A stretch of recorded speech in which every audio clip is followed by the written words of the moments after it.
Buenas tardes con todos. Antes de iniciar con la ponencia, daré algunas recomendaciones. A los asistentes se les pide que mantengan apagados sus audios y sus cámaras para evitar interrupciones. Las preguntas pueden escribirlas en el chat, las cuales se darán lectura al finalizar la ponencia.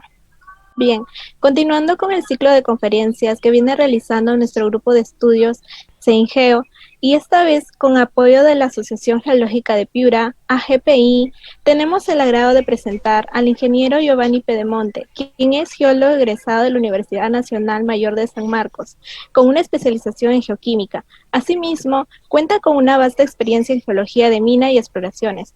Actualmente viene realizando una maestría en la Universidad de Ginebra, y el día de hoy nos trae la ponencia titulada Reconstrucción tectonotermal de la Cordillera Oriental, derribando mitos. Bien, ingeniero, les cedo la palabra. Puede empezar. Listo, gracias. Bueno, para comenzar, quería comentarles sobre esta foto que presento aquí en esta presentación. Un momentito mientras pongo el láser. Esta es la cordillera del Huaytapallana. Bueno, de las montañas más representativas de la cordillera de Huaytapallana, que es el Cerro Jacayate. Es una montaña que tiene 5.500 metros de altura y en donde, digamos, en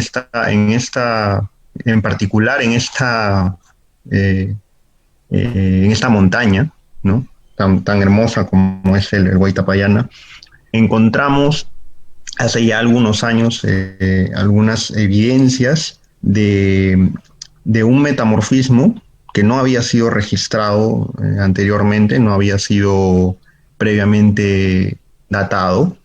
Quizás sí había sido registrado en los mapas geológicos que había confeccionado François Megard alrededor de los años 70, 80, pero que a pesar de las excelentes descripciones que se hacían con respecto a la petrografía digamos, la mineralogía de estas rocas metamórficas, la interpretación que se hizo desde un inicio acerca del metamorfismo de la cordillera oriental y en particular el metamorfismo en esta zona distaba mucho de los conceptos modernos, actuales, de lo que es la tectónica de placas.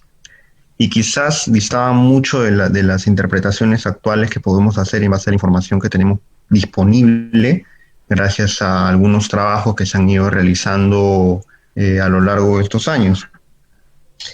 En particular, esta zona me interesó mucho a raíz de algunos trabajos que ya había realizado David Shue de la Universidad de Dublín, del Trinity College de Dublín, para ser un poco más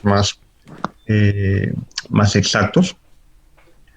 Y a David le pareció muy interesante, le pareció bastante extraño el hecho de que haya una secuencia bueno, haya unos afloramientos de rocas metamórficas de alto grado, eh, solamente a pocos kilómetros de la zona donde él había tomado sus muestras y nadie le había hablado de esto.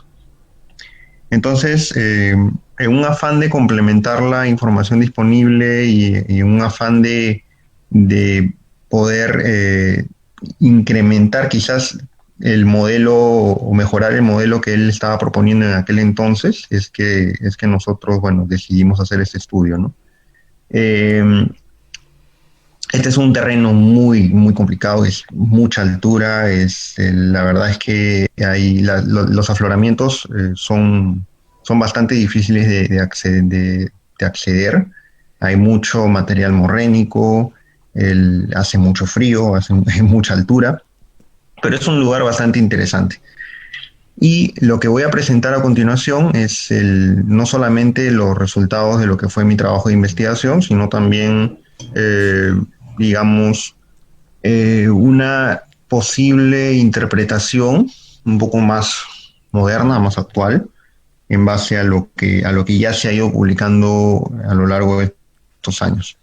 No quiero empezar sin antes siempre mencionar el hecho de que ese trabajo fue financiado por el Science Foundation Ireland y fue, bueno, pues Fue realizado gracias al asesoramiento y a la supervisión y la guía del doctor David Shue del Trinity College de Dublín, ¿no? Eh, en esta imagen que publicamos en el 2016, lo que se pretende es hacer una pequeña síntesis de los afloramientos paleozoicos, vamos a decir paleozoicos, de rocas metamórficas que están en la cordillera oriental en la cordillera oriental del Perú.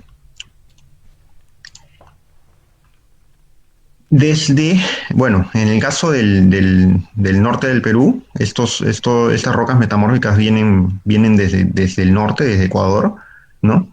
Eh, y se unen a lo que vendría a ser este macizo de Amotapes, ¿no? Hasta lo que es la deflexión de Huancabamba.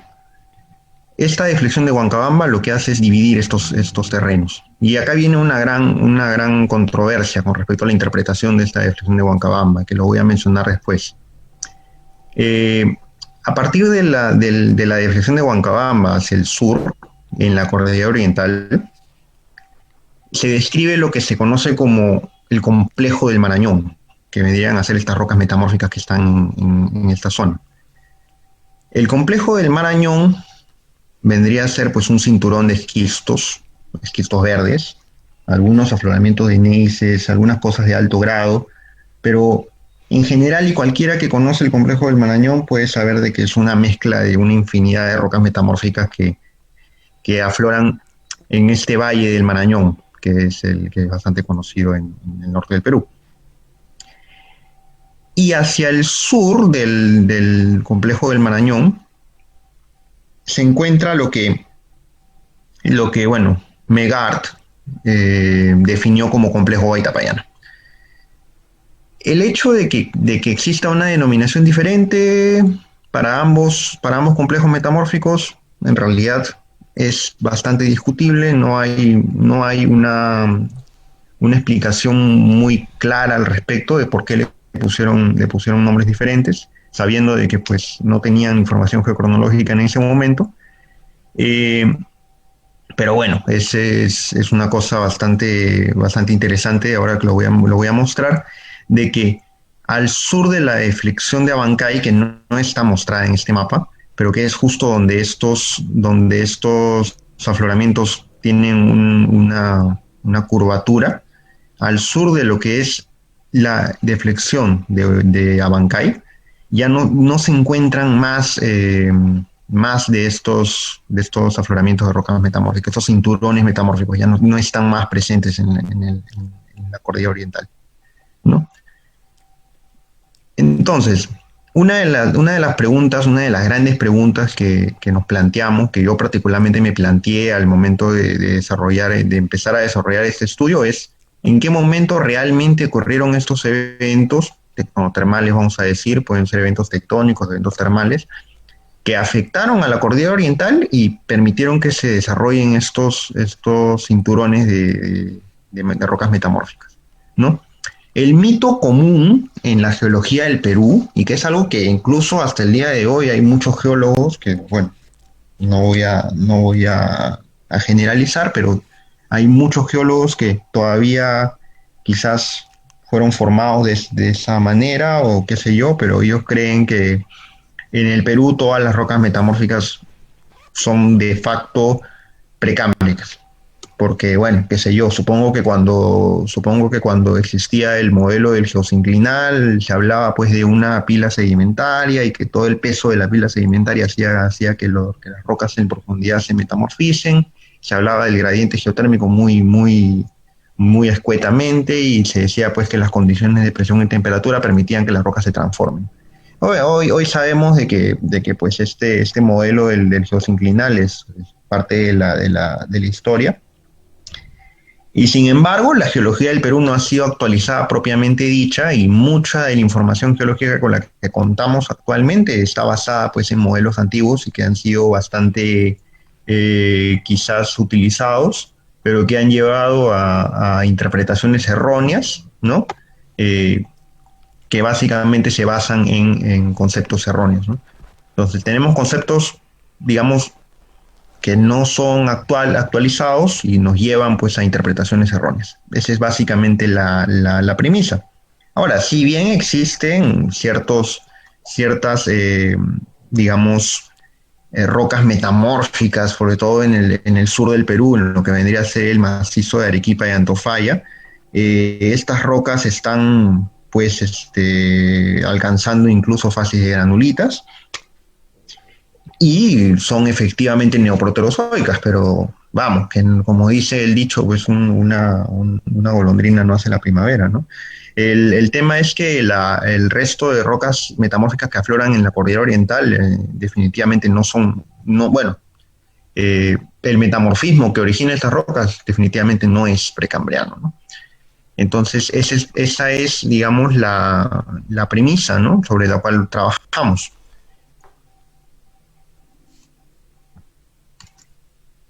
Entonces, bueno, durante el 2007, el profesor, bueno, David Shoup, publica este artículo, ¿no?, en el que se da, creo yo, por primera vez una información bastante sólida con respecto a la edad de metamorfismo del complejo del Marañón, ¿no? Y David demuestra de que este metamorfismo es paleozoico. Algo que en el año de 1980 no cuadraba con la información que Bernard Dalmairac había publicado, en la que se había hecho estudios de geocronología, sí, de uranio-plomo, pero utilizando algunos circones en los que no había pues un tratamiento para eliminar quizás las zonas de los rims, ¿no? Y poder hablar de una edad propiamente del núcleo del zircón. En ese tiempo no se hacía catoluminiscencia, no se podía, no existía la técnica de ablación láser y no podía hacerse más que una edad bulk, una edad que para el caso del estudio que realizó Dalmairac le arrojó 630 millones de años. Entonces no sé si alguien tiene por ahí la tabla estratigráfica y podría decir 630 millones de años, parece que es neoproterozoico. ¿Me equivoco o estamos bien? Es neoproterozoico.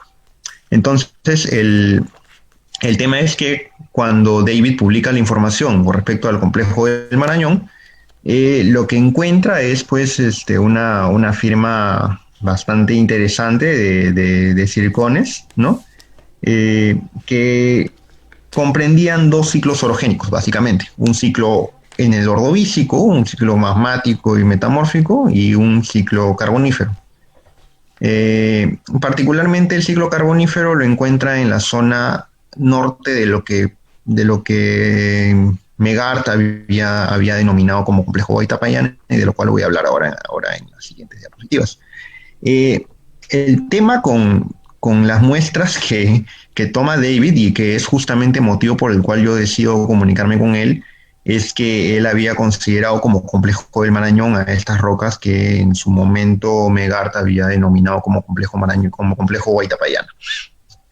Y mi gran pregunta era, bueno, yo era estudiante de pregrado en ese tiempo, en ese momento, y mi gran pregunta para David era, ¿existe alguna distinción? ¿Existen estudios sobre estas rocas? ¿Por qué se habla de complejos metamórficos con nombres diferentes si en la práctica pues probablemente se trate de lo mismo, ¿no? Gran pregunta fue justamente comentarle a David de que en esta zona que estoy marcando actualmente con el mouse, en esta zona afloraban rocas metamórficas de un grado de metamorfismo mucho más alto y de las cuales no se tenía ningún estudio.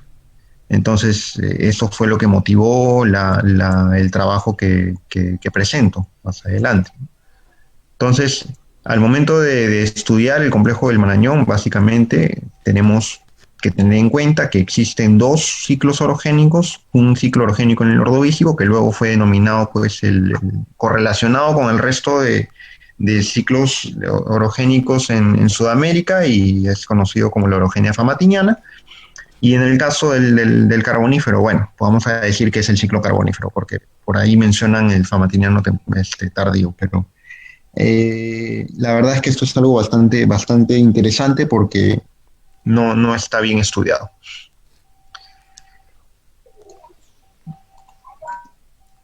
Esto es, bueno, esta es parte de la publicación de David, justamente esta es la parte donde se encuentra pues este ciclo orogénico en el Ordovícico, un ciclo orogénico magmático y metamórfico en el que se muestran pues estos pulsos en la zona de Patás, por ejemplo el batolito de Citabamba, un complejo, bueno, un intrusivo ordovícico, estas rocas de la zona de Balsas, de Bolívar. Y bueno, el que conoce esta zona sabrá pues que esto es una, ¿cómo podemos decirlo? Una zona encañonada, ¿no? Por donde discurre pues el río Marañón, ¿no? Y yo que he estado en Patás, bueno, alguna vez me tocó trabajar en Minera Poderosa, he estado también en la mina de Marsa. Ese es un lugar muy inaccesible, incluso para poder llegar, o bien te comes, vamos a decirlo así informalmente, te comes unas 21 horas en camioneta o tomas un vuelo, porque hay avionetas que bueno, las empresas mineras trasladan a su personal por vía aérea, a través de un par de aeródromos que están por acá. Y toda esta zona es completamente difícil de trabajar aquí, es muy inaccesible y sin embargo hay muy buena información geológica que se puede obtener a partir de las empresas mineras, que tienen bastantes labores que cortan directamente al metamorfismo y bueno, en general eso, ¿no? Estos intrusivos carboníferos que son parte pues de este batolito de Patás, es interesante, está datado, está bastante estudiado y que pues genera estos yacimientos orogénicos de oro. Bueno, le dicen yacimientos de oro orogénico, ya sabemos que es un término bastante general, pero toda esta zona es una zona interesantemente aurífera y que, bueno, aquí está muy conocido el complejo del Marañón. Esquistos verdes, básicamente. Algunas cosas de alto grado, muy poco en general. Este es otro mapa, un poco más al sur, bueno, bastante más al sur. Tarma, una ciudad en la que viví un par de años, eh, y donde, bueno, sabe que hay una carretera que corta directamente al complejo, en este caso lo que le dicen complejo Guaitapayana, por un lado Megart, y bueno, David lo menciona como complejo del Marañón, y algunos intrusivos. En general esta zona es muy fácil de trabajar, creo yo, porque todo está expuesto. En general, es muy fácil ver afloramientos en esta zona de Tarma, ¿no? Y esta es una carretera que deja expuestos muy bien estos afloramientos. Aquí hay una carretera que baja hacia la selva y pues acá está la ciudad de San Ramón y vas hacia la Merced, ¿no? Ahí es donde podemos encontrar esta melita de Pacococha, pues están estos granitos de Huacapistana, que también han sido estudiados por David, y que arrojan pues en general un evento magmático, un evento de una fase orogénica y un magmatismo de arco, ¿no? Que en el Carbonífero, alrededor de los 300 millones de años, ¿no?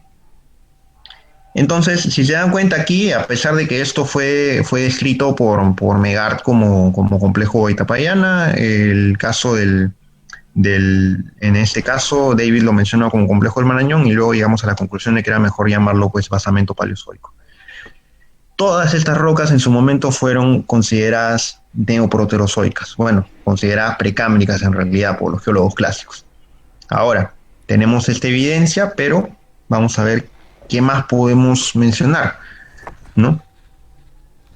Bueno, en el caso del complejo del Marañón, las evidencias para la orogenia famatiniana son bastante directas, ¿no? Tenemos pues unas edades bastante bien restringidas en alrededor de los 440 millones de años, 480 millones de años, tanto para las rocas metamórficas como para los ortoneises y, digamos, rocas magmáticas que afloran en el lugar, como este es el ortoneis de Citabamba. Como podrán ver, estos circones, muy bonitos circones, están mostrando pues unos anillos de recrecimiento que con técnicas, en este caso se utilizó SIMS, ¿no? Alta resolución para poder obtener pues la edad de los anillos de recrecimiento, ¿no? Eh, bastante bien, creo yo, bastante bien restringidas las edades, ¿no? Esto está publicado en el paper de David, en el paper del 2007, sobre la evidencia de esta orogenia famatiñana en la cordillera oriental de Perú. Pero más allá de todo eso, luego entra pues mi gran duda y que motivó pues a la investigación que luego pues comencé a trabajar, ¿no? El hecho de que hay una pieza que no cuadra en este rompecabezas y que es este complejo Huaytapallana que aflora en el centro del Perú. Lo que se encuentra en el complejo Huaytapallana básicamente es un cinturón de rocas metamórficas de alto grado, en las cuales se encuentran rocas metamórficas que van en fases de anfibolitas a granulitas, ¿no? Eh, este es un mapa bastante antiguo, del año 79, el señor François Megard, que, bueno, el señor Megard menciona pues esta serie de anticlinoriums, sinclinorios, que son conceptos pretectónicos, básicamente, y lo que sí hace muy bien este señor es hacer una descripción petrográfica bastante buena de las rocas que afloran en la zona. Entonces, vámonos a dejar de lado la interpretación y vamos a darle un poquito más de caso a la parte de la petrografía. Él menciona estas zonas en estos macizos y los divide básicamente en el macizo de Chupán y Guasahuasi, que vendría a ser, son nombres de localidades para los que conocen la Sierra Central del Perú. Guasahuasi es una ciudad, un lugar hermoso donde consigues unos quesos buenísimos. Vendría a ser el afloramiento que David estudia como si fuera complejo del Marañón, ¿no? Justo acá está Tapo, está la zona de Mariñoc, está Guasahuasi, que es con lo que les comento. Tapo, una zona donde se encuentra una roca, una peridotita serpentinizada y que fue interpretada en su momento como si fuera un segmento de fiolita, lo cual yo estoy completamente en desacuerdo. Y tenemos este macizo un poco más amplio, el macizo de Mariñoc-Mairazo, que vendría a ser más que nada esquistos verdes y un poco de, digamos, anfibolitas. Fases de anfibolitas, perdón. El macizo de Huaytapallana, propiamente dicho, es un macizo de mucho más alto grado, donde se encuentra básicamente el nevado de Huaytapallana, que es el que les mostré en la foto de la portada, y este macizo que está atrás, el macizo de Huaytapallana Caru, que es, bueno, básicamente esquistos verdes, que lo corté yo con una carretera que va por acá, ¿no? El macizo de Jabonillos básicamente es esquistos verdes y está pues más al sur, ¿no? Ya llegando hacia la zona de Huancavelica. Todas estas rocas fueron estudiadas y escritas por Megard, pero no había ni una sola muestra datada en su momento, ¿no? Vale mencionar de que pues este es el río Tarma, esta es la carretera que baja desde Huacapistana, ¿no? Y donde llegas a San Ramón, y de San Ramón a la Merced. Aquí en toda esta parte que acá está en blanco en este mapa, aflora pues estos granitos permotriásicos que fueron datados por Alexander Miskovich en su momento, y que, bueno, tenemos un magmatismo bastante prominente en esta zona, unos granitos rosados bastante interesantes. Entonces, esa es básicamente la configuración tectónica la configuración geológica de lo que sería el complejo Huaytapallana.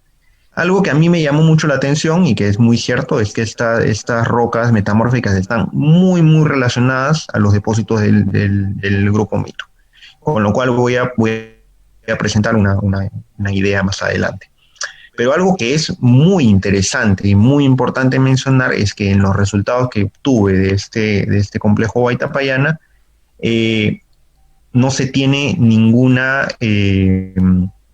no se tiene ninguna evidencia de lo que vendría a ser esta orogenia famatiniana, que sí fue encontrada en el complejo del Marañón, ¿no? Entonces básicamente es bastante interesante mencionarlo, y vamos a ver cómo podemos armar el rompecabezas después, ¿no?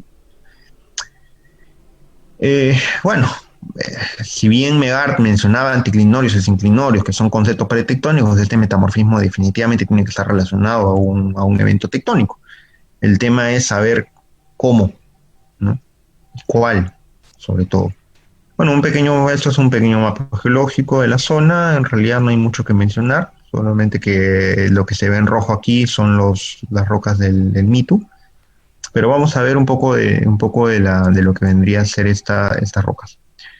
Lo que se ve aquí pues son unos porfiroblastos de granate, tenemos biotita, tenemos rocas de alto grado, gneisses que tienen silimanita, ¿no? Es interesante lo que podemos mencionar sobre estas rocas, es que pues están representando unas condiciones de presión y temperatura bastante elevadas, ¿no? En su momento, y cuando presento mi tesis en el 2016, lo describo como un metamorfismo barroviano. Todos sabemos de que el metamorfismo barroviano es un metamorfismo relacionado pues a una tectónica de subducción, una tectónica pues colisional, ¿no? Y en la cual, bueno, hago una línea a mano alzada sobre las condiciones que este macizo debería de haber sufrido, pero en la que no se encuentra cianita, ojo, solamente se encuentra silimanita, por eso es que me bajé por esta línea. Entonces es un metamorfismo barroviano, pero sin presencia de cianita, sin presencia de estaurolita, básicamente silimanita, granate, biotita, fases de anfibolita, por ahí algunos gneisses en fases de granulitas, tenemos algunos gneisses con cordierita, feldespato potásico, no llega a formarse osumelita, lo que sí se tiene es fusión parcial y comenzamos a ver gneisses migmáticos y migmatitas básicamente. Entonces tenemos rocas que han sufrido una temperatura muy elevada. Con respecto al magmatismo, lo que se encuentra en la zona pues es un input inicial de un magmatismo alcalino y luego un magmatismo máfico. Pero este magmatismo alcalino parece que es previo al metamorfismo, es una cosa bastante extraña. El batolito de Villazul, a pesar de que parece que se estuviera cortando al complejo metamórfico, es carbonífero. Y entonces hay una cosa ahí que no está muy fácil de interpretar. Las rocas que se encuentran, las rocas máficas, son básicamente ricas en minerales máficos, como se entiende, con bastantes rocas porfíricas, con fenocristales de plagioclasa y en general pues un carácter máfico bastante interesante. Los cuerpos gabroicos que cortan directamente la secuencia metamórfica. Vamos a ver también la datación de estos.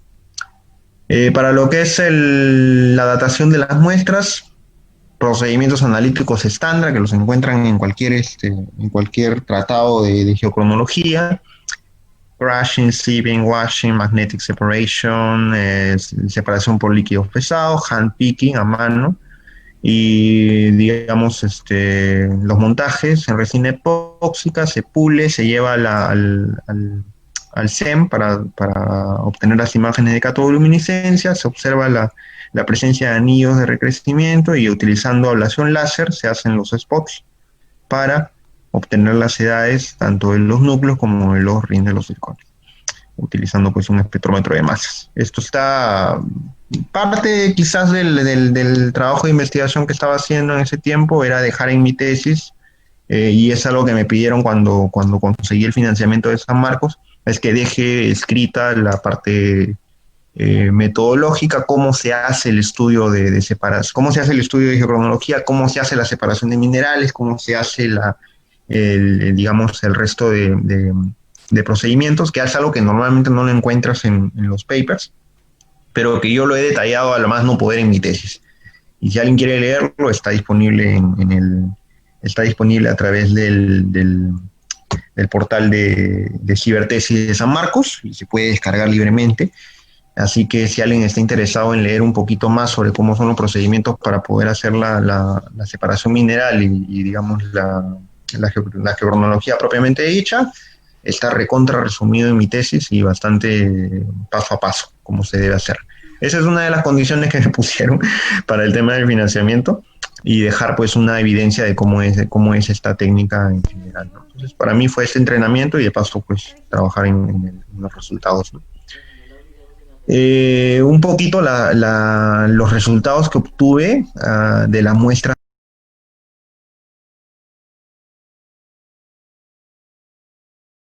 UNWANI que fue mencionado por nosotros en la publicación del 2016 por David Shu y el que habla, y bueno, y Owen Corbett, en el que tenemos pues este metamorfismo en el complejo Itapayana y en la zona sur de lo que vendría a ser, bueno, la zona sur de lo que vendría a ser este macizo de Chupanguasaguas y Mareño Madirazo, que es básicamente carbonífero. Ahora, bueno, Ramos habla de esta orogenia famatiniana, ¿correcto? Está muy bien estudiada de Argentina, en lo que viene a ser las sierras pampeanas, y está expresada en el Perú, en lo que vendría a ser el complejo del Marañón, ¿no? Y lo que menciona Ramos, y vamos a dejarlo como les digo ahí, cosa que yo tengo mis dudas, es que ocurre debido a pues esta colisión del terreno de Paracas, lo cual es bastante discutible, pero no sé qué tanta evidencia exista de este terreno de Paracas, ¿no? En general el tema es que, ahora vamos a presentar otras cosas más, nosotros creemos de que no se necesita la presencia de un terreno que haga acreción para poder generar este metamorfismo. Pero vamos a dejarlo ahí, ¿no? En el tema de la orogenia odunguánide, que es la que se estudia en el complejo Itapayán, es el único lugar donde se puede encontrar en el Perú, es este evento de alto grado orogénico, bueno, lo que vendría a ser la orogenia odunguánide tardía, que fue por primera vez documentada por David Shu en el paper 2016 que publicamos junto con él, y que, bueno, estaría expresada en la parte sur de esta, justo al norte de la deflexión de Abancay, ¿no? Existe un gran problema con respecto a este terreno de Paracas, ¿no? Y es el hecho de que si realmente existió esta acreción de este terreno de Paracas, deberíamos de encontrar aquí esta evidencia de la orogenia famatiniana, lo cual no existe. No hay esta superposición de eventos. Este terreno no fue afectado por la tectónica, por la tectónica famatiniana. Entonces, ¿dónde está el terreno de Paracas? Esa es la gran pregunta. Y es algo que hay que ser sinceros, Víctor Ramos evita hablar. En realidad no lo menciona. Entonces, la gran pregunta es realmente necesario tener este terreno de Paracas acretándose a la margen de Gondwana? En realidad no lo sabemos. Y lo que nosotros creemos con Richard es que aquí hay un tema básicamente de la velocidad de convergencia.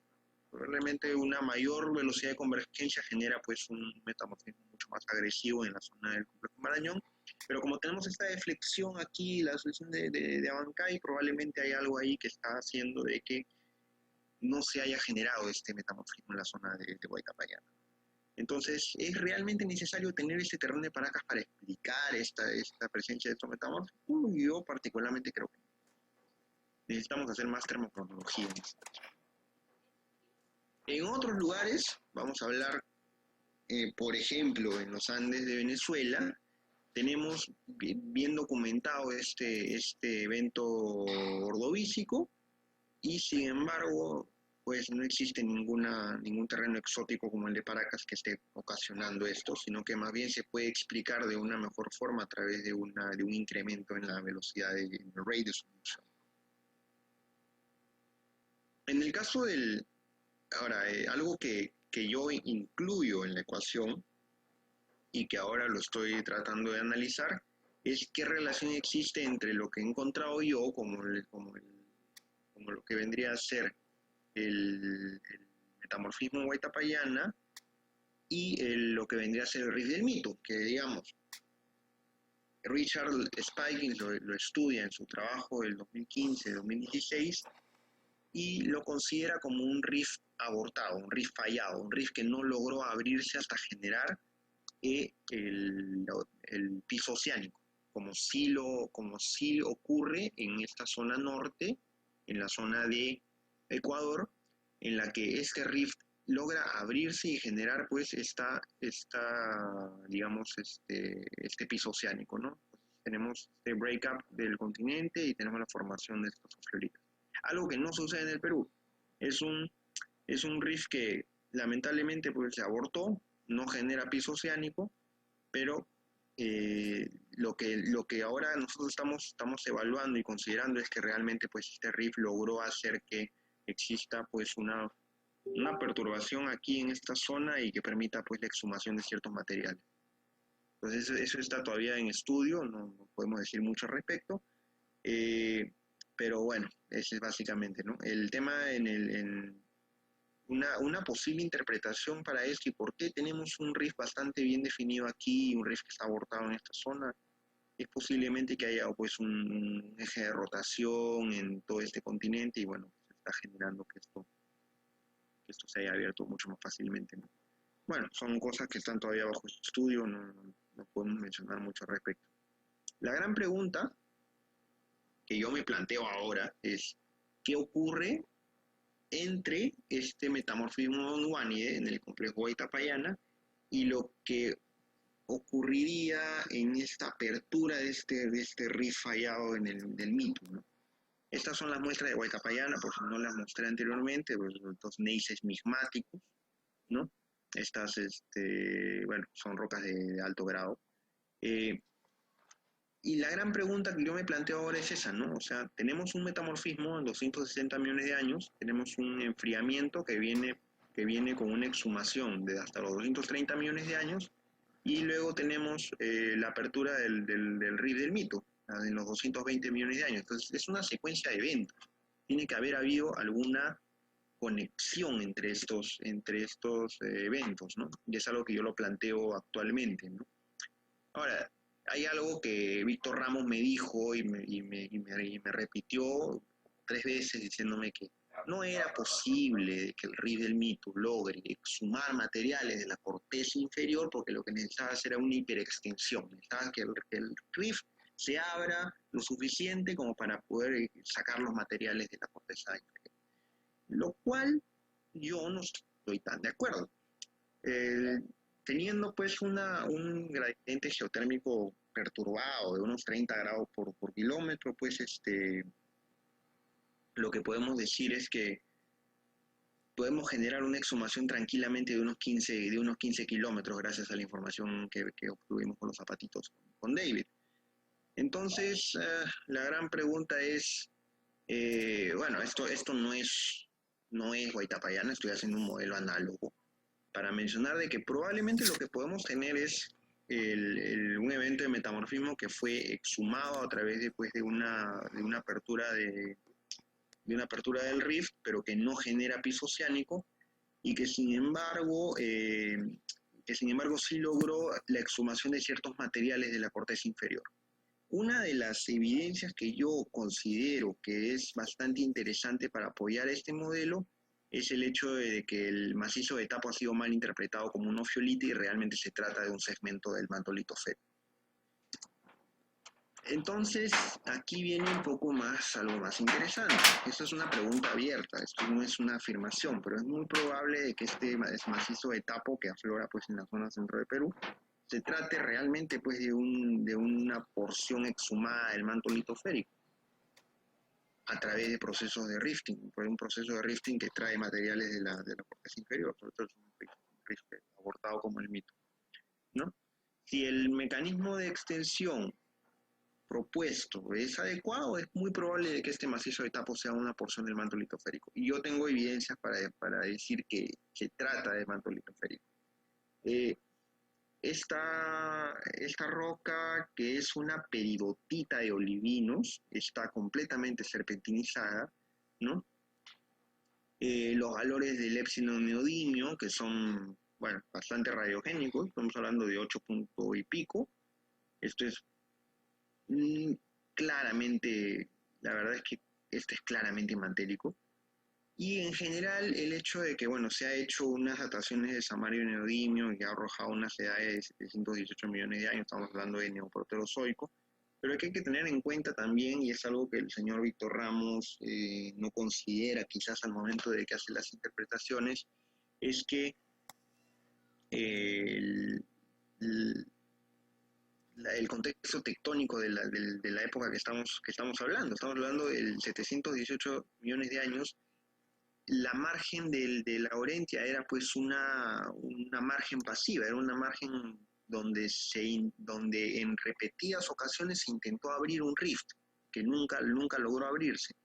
Y entre esas aperturas del rift probablemente algún segmento del manto litosférico, un segmento del Mo, logró pues exhumarse y luego posteriormente fue nuevamente exhumado para hacer los procesos de rifting del mito.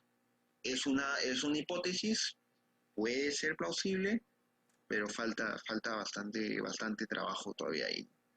Entonces, este está publicado por el señor Colombo Tassinari y la gente de Ingemet, y ellos están convencidos de que se trata de una ofiolita. Sin embargo, no existe no existen lavas almohadilladas, no existe evidencia de volcanismo oceánico.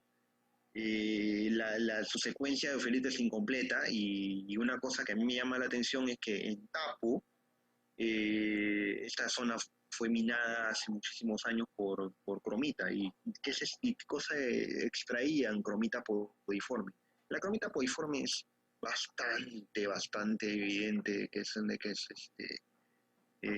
un segmento mantélico, aparte de los valores de epsilon neodimio. Por ahí hay muchas cosas que todavía falta interpretar, pero vamos a mencionarlo porque cuadra muy bien con el modelo.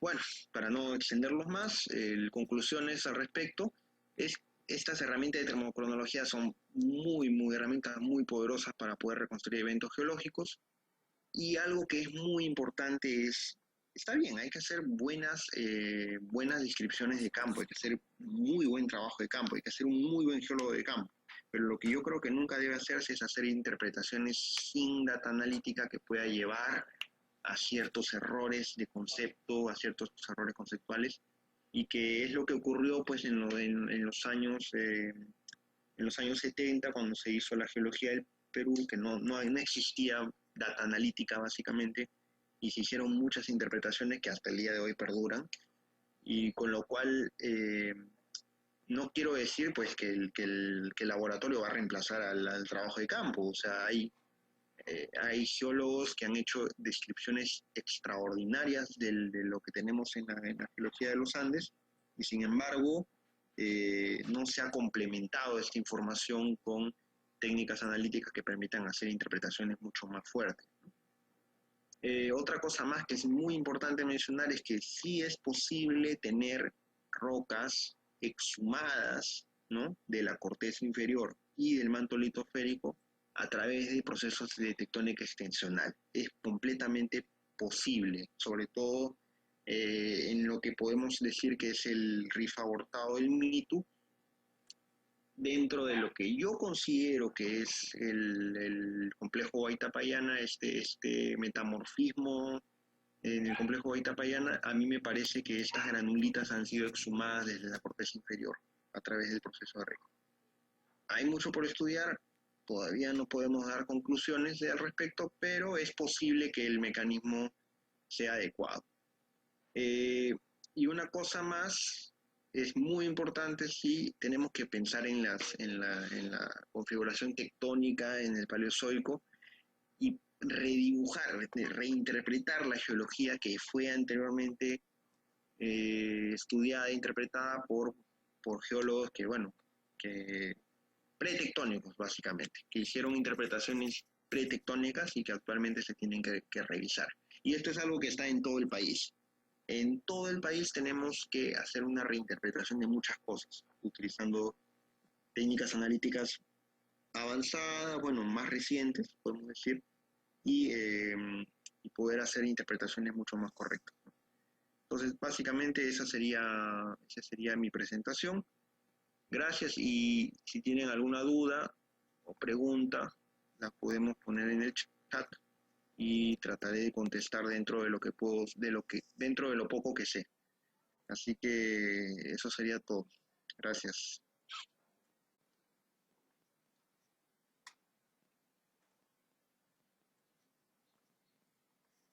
Gracias, ingeniero. Excelente presentación. Si tuvieran alguna pregunta, pueden tomar el micro o escribirla en el chat.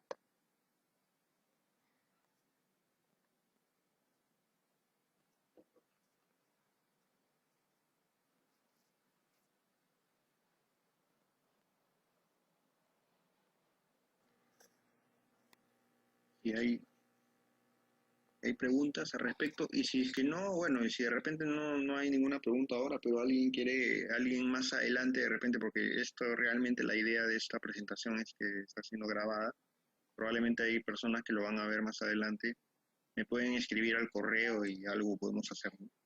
Entonces, no sé.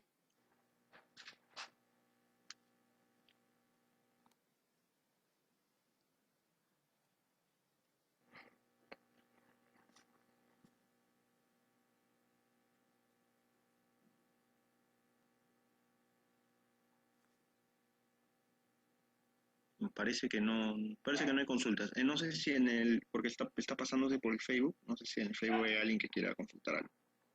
Sí, ahorita vamos a revisar ese tema, ingeniero. A ver, deme unos Ok. minutos.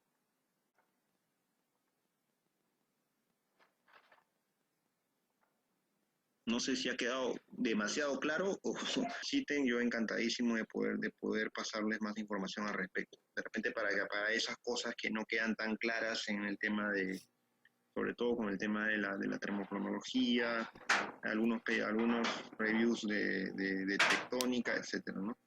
Es básicamente ese mi mensaje. Y como les digo, eh, atento a cualquier comunicación y gracias a ustedes por la invitación. Eh, Nada, hasta una próxima ocasión. Bien, ingeniero, gracias. Esperemos poder contar con usted más adelante para próximas charlas.